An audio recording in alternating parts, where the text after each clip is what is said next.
Bienvenidos a nuestro curso virtual de Historia del Perú para el nivel preuniversitario. Les saluda el profesor Andy Ortiz Tomasto. El día de hoy vamos a trabajar el tema el tercer militarismo. Se entiende como tercer militarismo a aquella época que va desde el año 1930 hasta el año 1939. Jorge Basadre lo denomina el militarismo de la salvación, el militarismo de la esperanza. Recordemos que ha habido un primer militarismo llamado de la victoria, luego de la guerra de independencia, un segundo militarismo luego de la guerra con Chile llamado el militarismo de la derrota, y en este caso estamos en un tercer militarismo luego del oncenio de Leguía, de una larga dictadura civil. Luego del golpe de estado que Sánchez Cerro le hace a Leguía, instaura la Junta de Gobierno, que funciona desde el año 1930 hasta el año 1931, y uno de los primeros actos que hace es derogar, anular, eliminar la ley de conscripción vial. ¿Recuerdas? La llamada mitad republicana. Mediante esa ley se obligaba a los ciudadanos a participar de manera gratuita en la construcción de caminos y carreteras. Esta época coincide con la llegada de la misión Kemmerer, que es un conjunto de estudio y análisis de la economía peruana, y algunas recomendaciones que se brindan, como por ejemplo la reforma monetaria y la reforma bancaria. La Junta de Gobierno crea el Jurado Nacional de Elecciones, cuya función importante es convocar a las elecciones en el año 1931, y los candidatos fuertes son el partido Unión Revolucionaria con su líder Luis Miguel Sánchez Cerro, cuyo lema de campaña fue El Perú ante todo, y su principal contrincante el Partido Aprista Peruano, el APRA, con su líder Víctor Raúl Haya de la Torre. Ambos habían liderado partidos de masa durante la época del oncenio y ahora se enfrentaban en una contienda electoral. El vencedor va a ser Sánchez Cerro, con su partido Unión Revolucionaria, pero los apristas van a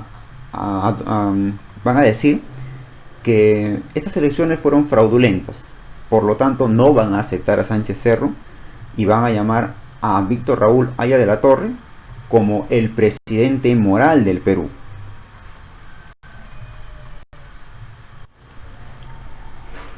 El gobierno de Sánchez Cerro fue desde el año 1931 hasta el año 1933. Ya veremos por qué es que este presidente no llega a concluir su periodo de gobierno.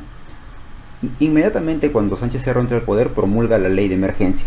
Con esta ley se busca resguardar el orden interno, pero en realidad está iniciando una persecución política a todos sus opositores, sobre todo a los apristas, quienes desde Trujillo habían puesto en debate la legalidad de este proceso electoral y no aceptaban la victoria de Sánchez Cerro. A Sánchez Cerro se le acusa de ser fascista. Es que en Europa se estaban desarrollando estas tendencias políticas, en Alemania, en Italia, en España, incluso en Japón.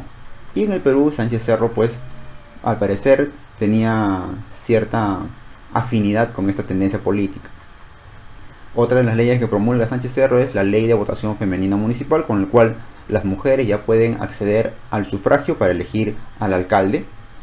Se promulga la Constitución del año 1933, donde se reconoce y se valida la pena de muerte.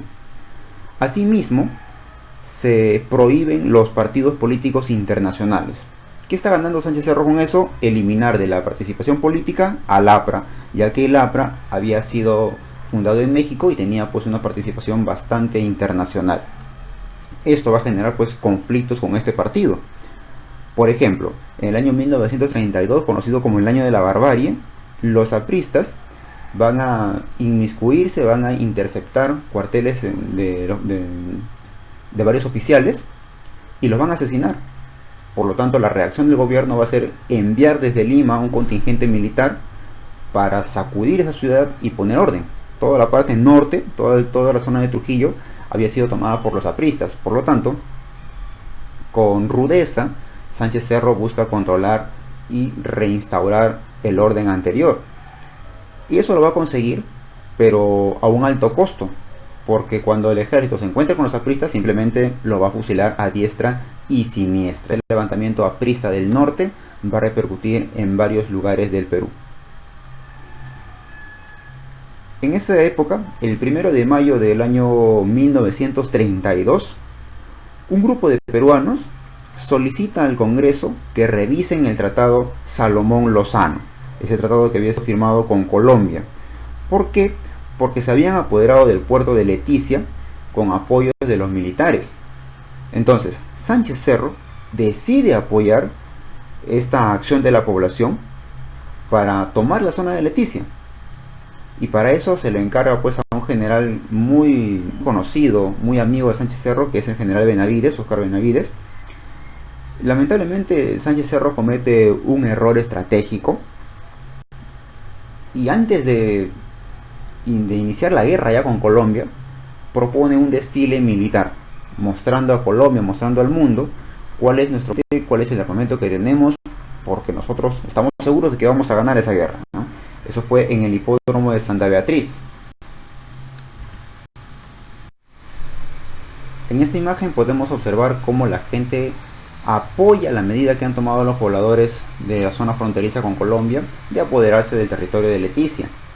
Mientras que en Lima se estaba dando el desfile militar de los más de 30.000 soldados que iban a partir de Lima hasta Leticia para enfrentar a Colombia. Lamentablemente para Sánchez Cerro, entre aplausos y toda la multitud, un individuo de tendencia aprista llamado Abelardo Mendoza Leiva se abalanza sobre el automóvil descapotado de Sánchez Cerro y le realiza pues 3 disparos a quemarropa por la espalda. Luego de este confuso incidente, unos cuantos minutos más y el presidente ya se encontraba muerto. De esta manera publicaron los principales diarios y periódicos de la época el fallecimiento del presidente Sánchez Cerro.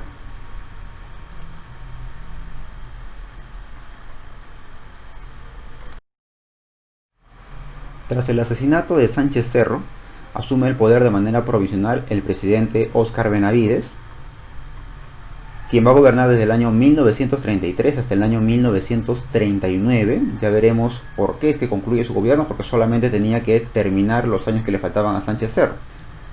Como presidente promulga la ley de amnistía general, con lo cual se le da el perdón a los perseguidos políticos y a los exiliados políticos, incluso a Haya de la Torre, quien regresa al Perú, y se da la liberación de todas aquellas personas que han sido pues encarceladas injustamente por oponerse al régimen de Sánchez Cerro. Este tipo de pacto, este tipo de negociación pacífica que ha tenido con el APRA le va a durar poco, porque en el año 1934 el APRA nuevamente volverá a levantarse, volverá a hacer sus protestas y reclamos y serán considerados como un partido ilegal en el Perú. Algunas medidas que ocurren dentro de su gobierno, por ejemplo, la instauración del Seguro Social Obrero, se inicia la construcción de la carretera panamericana, se crea el Ministerio de Salud. Sobre el conflicto con Colombia, Benavides decide negociarlo directamente con el presidente de Colombia, Alfonso López, bajo la mediación y la observación de Brasil, mediante una conferencia, la cual se le llama la Conferencia de Paz de Río de Janeiro.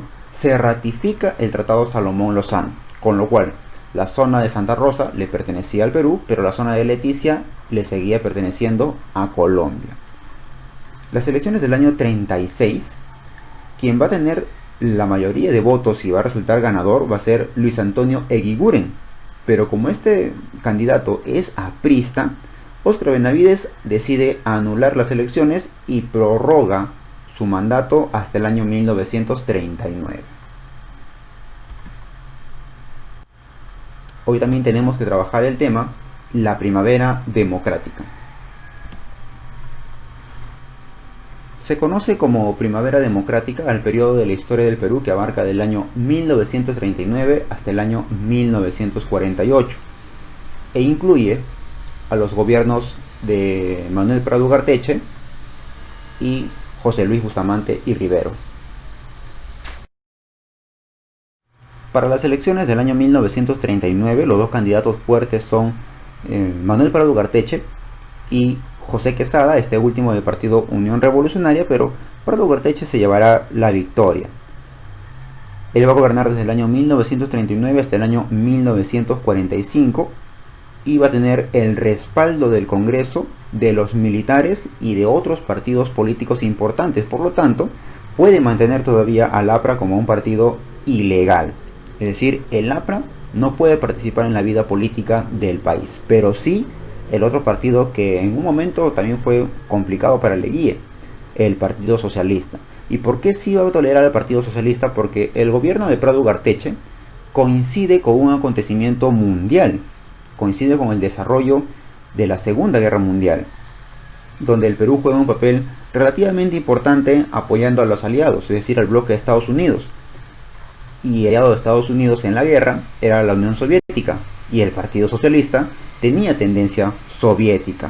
El Perú va a apoyar, en este caso con algunas deportaciones de japoneses, alemanes, incluso va a tratar muy mal a los alemanes, robándoles sus cuentas bancarias, saqueándolos, deportándolos, sin opción a ningún tipo de reclamo. El desarrollo de la Segunda Guerra Mundial va a jugar un papel importante para la economía nacional, porque va a permitir el aumento de la exportación de materia prima. ¿Y cuáles eran estos recursos que se demandaban en Europa? Por ejemplo, los minerales para la elaboración de las armas de guerra, el algodón para confeccionar los uniformes, el azúcar como parte de la alimentación y el caucho que se extrae de la selva para confeccionar las llantas. En el año 1941, Ecuador invade territorio peruano, generándose un conflicto acá entre los límites de Perú y Ecuador, porque Ecuador reclamaba los territorios de Tumbes, acá ubicado como número 1, Jaén, lo que tiene número 2, y Maynas, que está en número 3. El Perú va a responder enviando un contingente militar a cargo del general Eloy Ureta.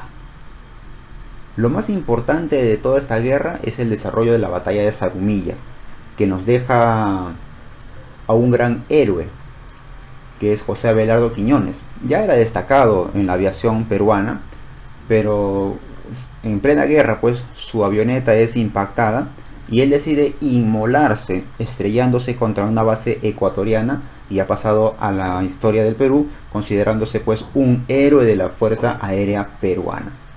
Esta guerra va a llegar a su fin cuando en el año 1942 se firme el Protocolo de Paz, Amistad y Límites de Río de Janeiro, donde Estados Unidos, Brasil, Argentina y Chile van a ser los países garantes de ese tratado.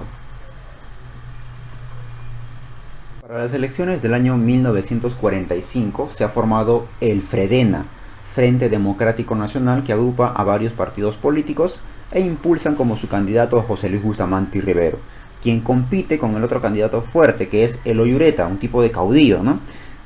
Representando al partido Unión Revolucionaria, y este José Luis Bustamante Rivero va a ser quien llegue al poder.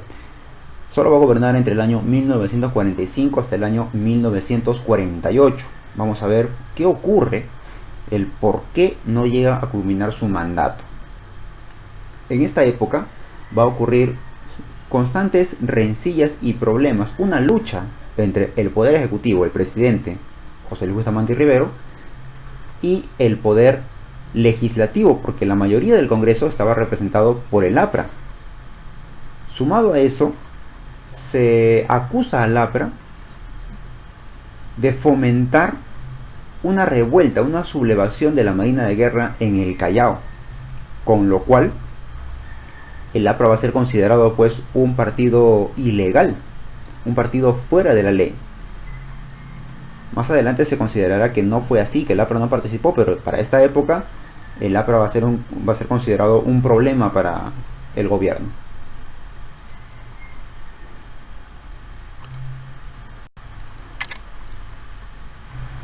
Uno de los aspectos más importantes del gobierno de José Luis Bustamante Rivero es la tesis de las 200 millas, promulgada el 1 de agosto del año 1947. Esta tesis amplía la zona de soberanía marítima, que antes nos correspondía de solamente 12 millas hasta las 200 millas. Esto fue posible gracias al apoyo de otros países costeros, como por ejemplo Ecuador y Chile, a pesar de las oposiciones que había de Estados Unidos, porque Estados Unidos obviamente no le conviene. Estados Unidos tiene grandes embarcaciones que en aguas internacionales, fuera de las 12 millas, puede hacer y deshacer a su antojo, ¿no? Con sus grandes embarcaciones. Pero el Perú se mantuvo firme y no desistió a pesar de las sanciones que estaba proponiendo Estados Unidos para el Perú. Y hasta el día de hoy tenemos pues nuestras 200 millas marítimas para aprovecharlas, para usarlas, pero también para preservarlas, porque de nada sirve arrasar y depredar todos los recursos hidrobiológicos que nos brinda el Océano Pacífico si no se va a preservar para el futuro. Finalmente, debido a los constantes pleitos que había entre el poder ejecutivo, es decir, el presidente, y el poder legislativo, que en su mayoría estaba conformado por el APRA, ocurre el 27 de octubre de 1948 la famosa Revolución Restauradora de Arequipa, liderada por el general Manuel Odría. Con esto se da golpe de estado al presidente Bustamante Rivero, quien será deportado a Argentina. Veamos qué dice nuestra autoevaluación. La primera pregunta es: el 22 de agosto de 1930, Luis Miguel Sánchez Cerro, encabezando la guarnición de Arequipa, se sublevó contra el gobierno de... ¿Quién gobernaba en el 30? Recuerda, del 19 al 30 estamos hablando del oncenio de Leguía. Pregunta número 2 nos dice: el 29 de enero del año 1942 fue firmado el Protocolo de Paz, Amistad y Límites de Río de Janeiro, ideado para poner punto final al conflicto fronterizo entre los países de Perú y Ecuador. No te olvides que tienes una tarea pendiente, desarróllalo, practica y estudia mucho y nos encontramos la próxima clase. Hasta luego.